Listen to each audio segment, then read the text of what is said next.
Hello everyone, I am Dr. Trupti. Welcome to my YouTube channel Enjoy Biochemistry. At the end of this video, students shall be able to describe the pathway of gluconeogenesis with its significance. What is gluconeogenesis? It is the synthesis of new glucose and it is also called as neoglucogenesis.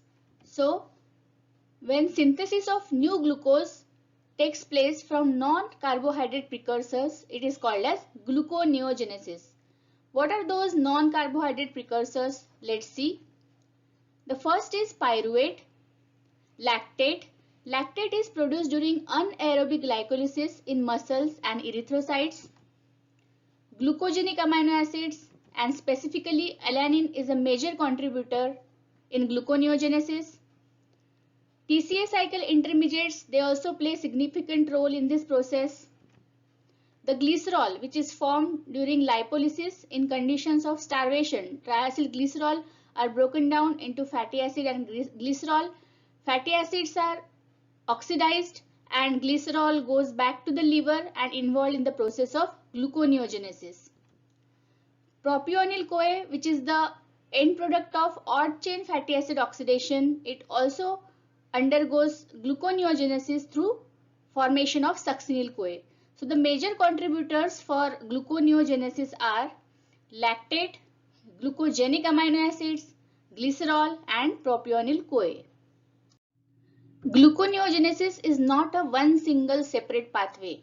The reactions of gluconeogenesis involves the reactions of glycolysis in reverse direction. Glycolysis is formation of pyruvate from glucose and gluconeogenesis formation of glucose. So there are many reactions of glycolysis which are reversed in formation of gluconeogenesis. In addition to this, TCA cycle reactions are also included in the process of gluconeogenesis, and as well as there are 4 key reactions of gluconeogenesis which are involved in this process to overcome the irreversible reactions of glycolysis. So gluconeogenesis, it is not a single separate pathway. It is the combination of reactions of glycolysis, TCA cycle and 4 key reactions of gluconeogenesis. Gluconeogenesis occurs in the liver. Liver is the major organ for gluconeogenesis. 60 to 90% of glucose formation occurs in this liver. 10 to 40% of gluconeogenesis takes place in kidney.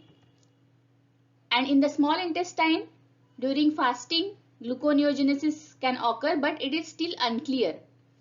The cellular location of gluconeogenesis is both cytosol as well as mitochondria. Some reactions occur in mitochondria and some reaction occurs in cytosol.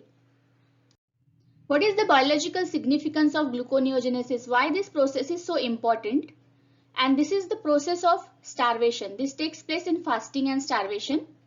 After glycogen stores are depleted, gluconeogenesis is the only option left for the supply of glucose, because glucose is stored in the form of glycogen in the liver, and that glycogen, it can provide glucose by the process of glycogenolysis, but it is sufficient only for 10 to 12 hours after intake of food.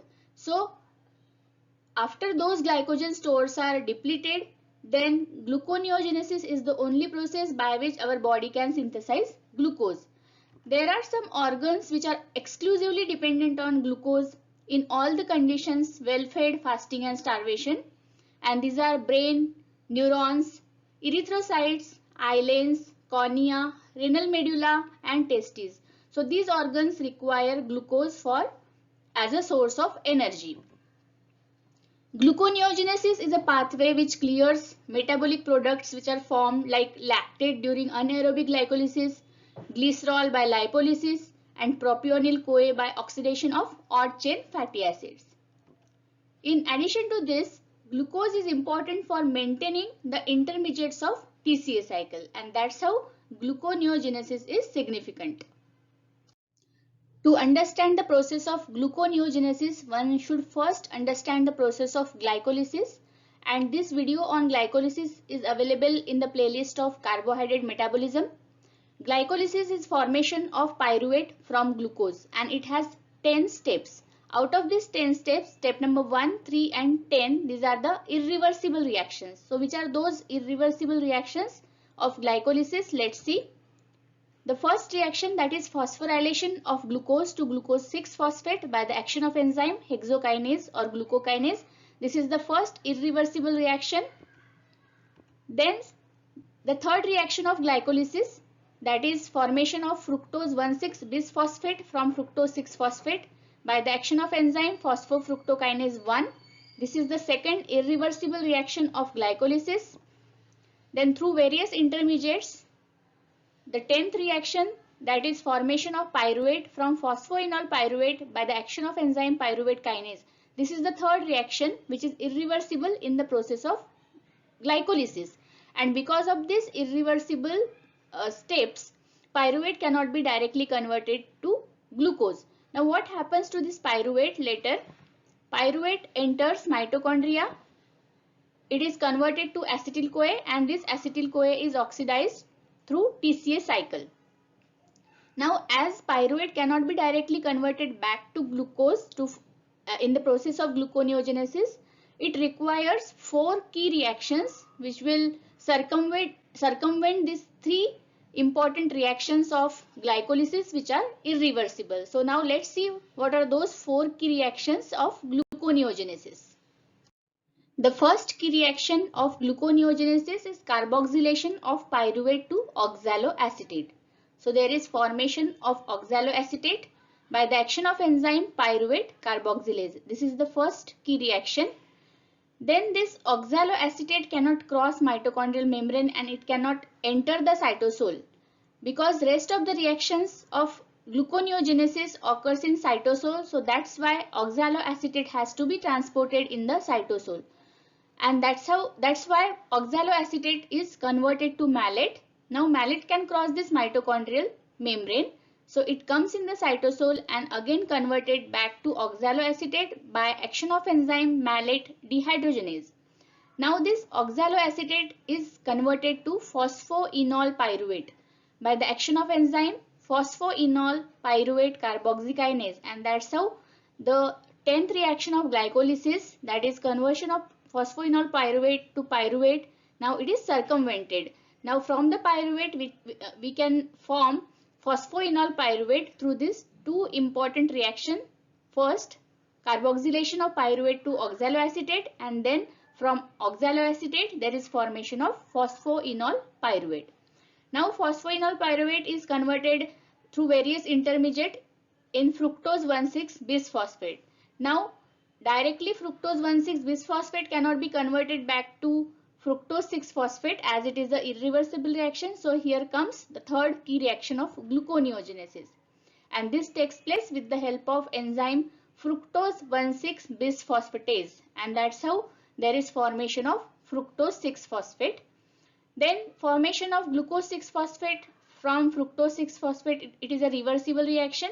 So there is formation of glucose 6-phosphate in the process of gluconeogenesis, but the glucose 6-phosphate is now not able to convert into glucose because of this irreversible reaction. So here comes the 4th key reaction of gluconeogenesis, that is formation of glucose from glucose 6-phosphate by the action of enzyme glucose 6-phosphatase, and that's how there is formation of glucose.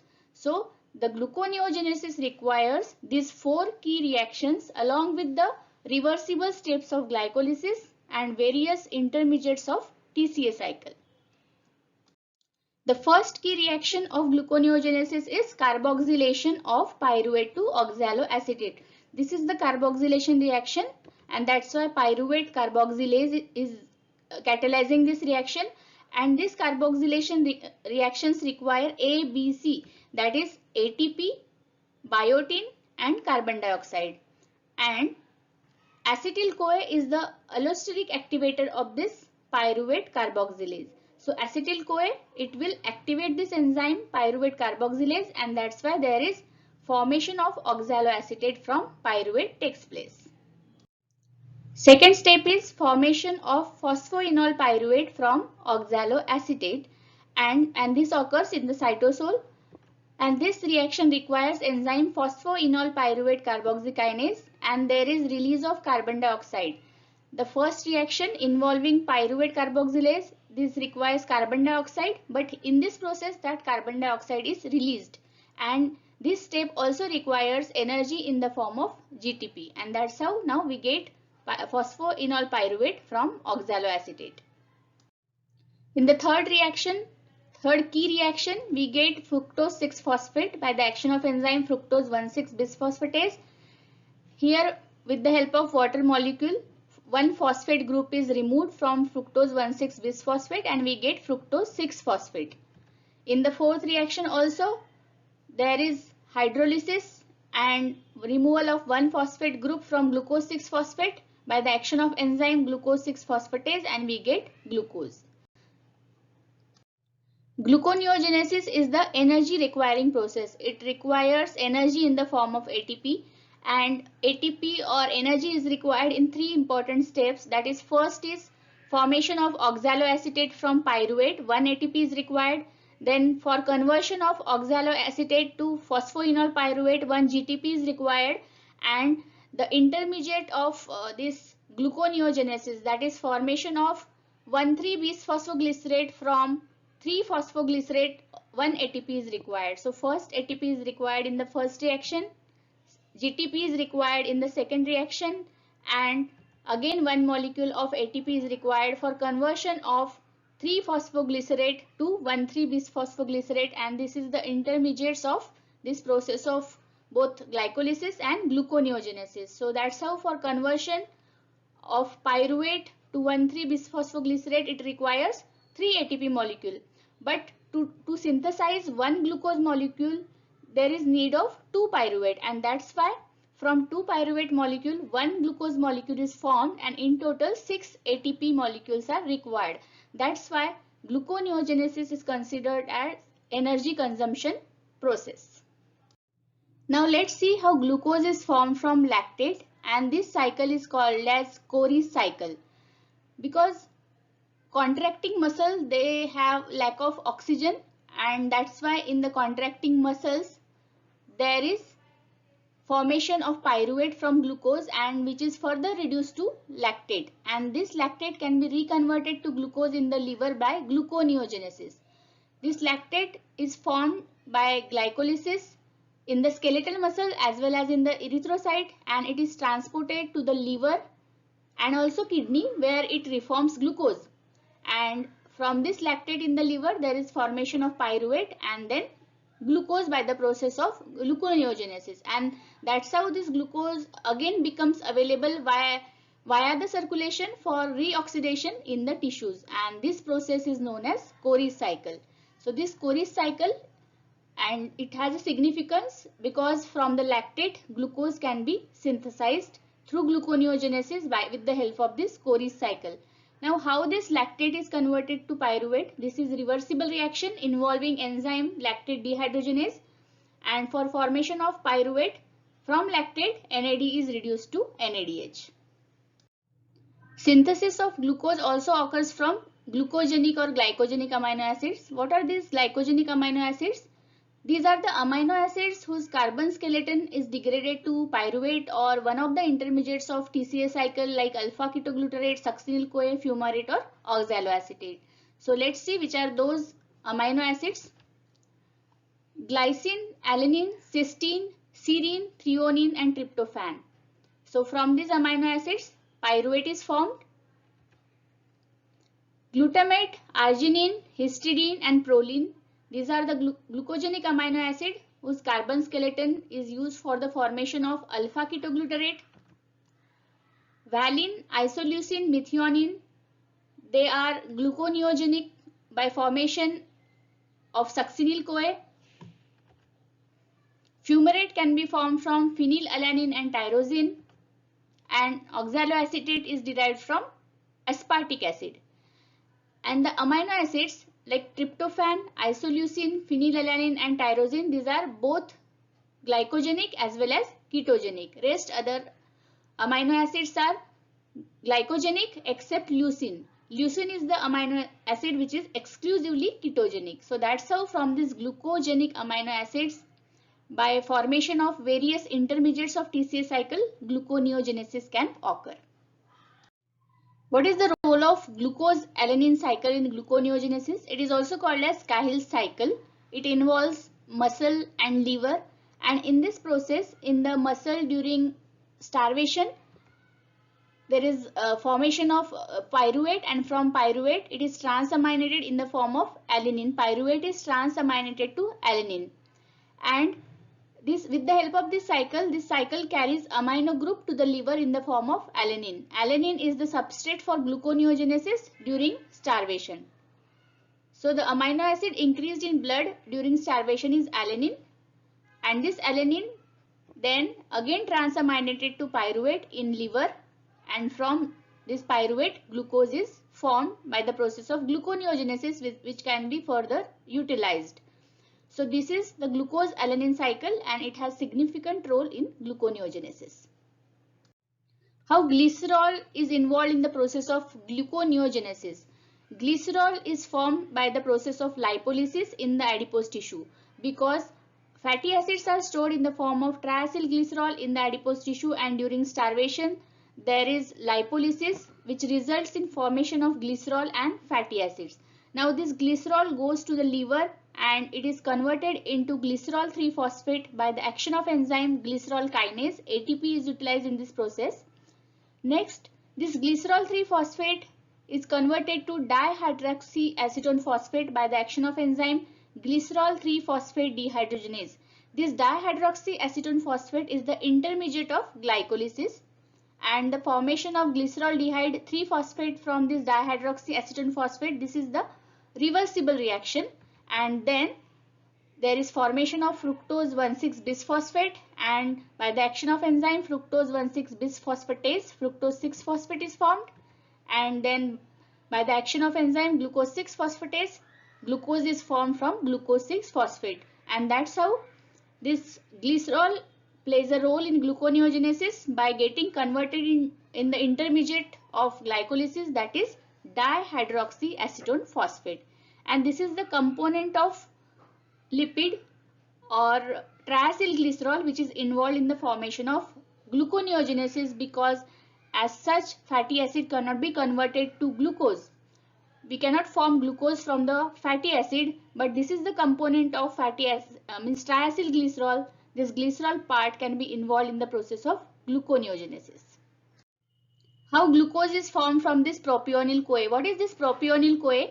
It is 3-carbon compound which is formed by the oxidation of odd chain fatty acid. Please note that glucose cannot be formed from oxidation product of even chain fatty acid, because acetyl CoA is the product of even chain fatty acid oxidation. But when odd chain fatty acids are oxidized, along with the acetyl CoA, propionyl CoA is also formed, and this propionyl CoA is gluconeogenic because glucose can be formed from this propionyl CoA. How? Let's see. First, this propionyl CoA, it is converted to dimethylmalonyl CoA by the action of enzyme propionyl CoA carboxylase. This is the carboxylation reaction involving ABC, that is ATP, biotin and carbon dioxide. In the next step, by the action of enzyme racemase, there is formation of L-methylmalonyl CoA, and from this L-methylmalonyl CoA by the action of enzyme mutase, there is formation of succinyl CoA, and this formation of succinyl CoA from L-methylmalonyl CoA requires vitamin B12, that is S-adenosyl cobalamin. Now this succinyl CoA can be converted to malate, and then from the malate oxaloacetate is formed, which is further utilized for the formation of phosphoenol pyruvate, and that's how we can form glucose from this phosphoenol pyruvate, and that's how propionyl CoA is involved in the glucose formation. What are the disorders associated with gluconeogenesis? The important one is pyruvate carboxylase deficiency. It is the rare inborn error of metabolism which is autosomal recessive. The incidence is 1 in 250,000 births, and the clinical manifestations are neurological symptoms and mental retardation, because glucose cannot be synthesized and brain neurons, they are exclusively dependent on glucose. It is also characterized by lactic acidosis because lactate cannot be utilized now for the formation of glucose. So there is accumulation of lactate which leads to lactic acidosis, metabolic acidosis and also hyperammonemia.